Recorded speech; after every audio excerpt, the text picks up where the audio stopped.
The Alien Enemies Act is a little known law from the 1700s that gives the president wartime authority to remove undocumented immigrants.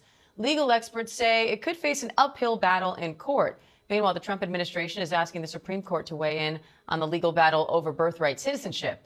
ABC News legal contributor Kim Whaley's here for more on both of those aspects. So, Kim, let's start with the Alien Enemies Act. This is a wartime law. We're not at war with any other country right now. So, what conditions can the president use to invoke this? Well, it is a wartime law. It was passed in 1798 under John Adams when there was a threat of a war with France, but it actually never happened. So it wasn't invoked back in 1798, but it was used during the War of 1812, World War I, and World War II. It was the backing for that shameful episode of the detention of thousands of Japanese Americans in connection with the Second World War. And why it's important, Diane, is because it bypasses hearings. It basically gets around the due process clause and other protections for immigrants and would allow a president to just detain them without any intermediary weighing in on whether it's a proper decision. Okay, so that gives us insight into which was that these people have not had their due process, right? Anybody that's cheering this on does not care about the Constitution because due process is so important to constitutional rights. So invoking this act lets you know what his game plan is, that he does not want to give people their due process. More than 200 Venezuelans alleged by the White House to be gang members have been deported from the U.S. to a supermax prison in El Salvador, even as a U.S. judge blocked their removals. Now, this is also letting you know Trump has no intentions of listening to the court. So we're entering into a constitutional crisis right now where we no longer have three equal branches. We no longer have checks and balances because if the executive branch is just ignoring the judicial branch, we have an authoritarian dictatorship now.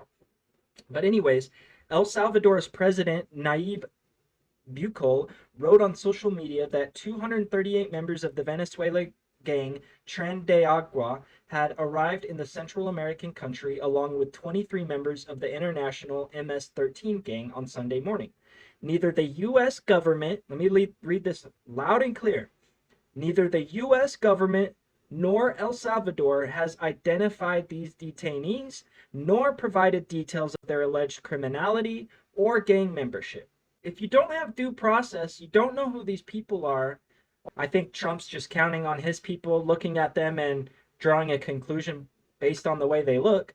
Unfortunately, if you're a fan of peace, if you're a fan of freedom, you're probably not really enthusiastic about what's going on in the world.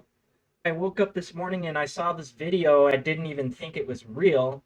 It is kind of a propaganda piece because it's put out by the president of El Salvador, who is working with Trump, apparently, to start this concentration camp or a labor camp. I guess it's like a mega prison in El Salvador. This is some real dystopian footage, that's all I can really say.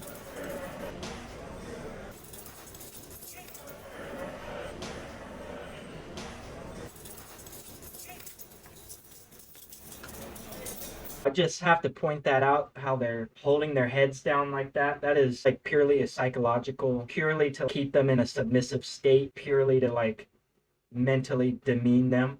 No matter what your opinion is, if you really think all these people are bad guys, gang members, or terrorists, I would hope that we're trying to not treat people like this, even if that's the case. But the bigger problem here is these people have not gotten any due process. They haven't been actually convicted of any crimes. A federal judge did try to stop these people from getting deported to this labor camp.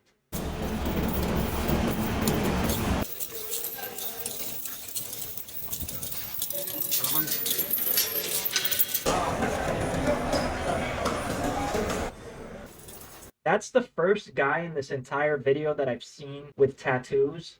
Claims is that these are supposedly MS-13 or cartel. I'm not seeing enough tattoos. Cartel members and MS-3 gang members, they're usually head to toe in tattoos.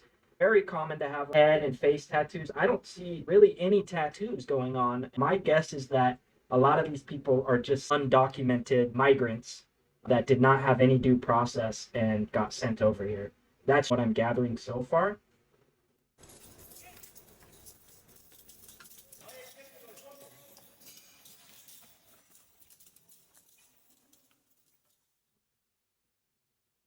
What a nice piece of disturbing footage that was. So, I don't care who you are or what you think of these people or what they are, but it reminds me of Iraq. It reminds me of Guantanamo Bay. This footage should disturb you. And I understand a lot of people aren't even old enough to remember the torture and stuff that happened in Iraq. And these black site prisons, nothing good ever happens at. No matter what you think of these people, when you lower yourself to their level, if your justification is likely that you think they're violent criminals, putting them in some black site prison in another country, what do you think happens at those places? So how are you any better than them? Start torturing and treating people like animals. And again, my biggest issue is, did these people get any actual due process? This is in regards to the judge that blocked Trump from deporting non-citizens under the Alien Enemies Act, the law from the 1700s that he's using to justify all of this. A judge was blocking it. So the only times that this Alien Enemies Act has ever been invoked before was when we did internment camps for Germans, for the Japanese.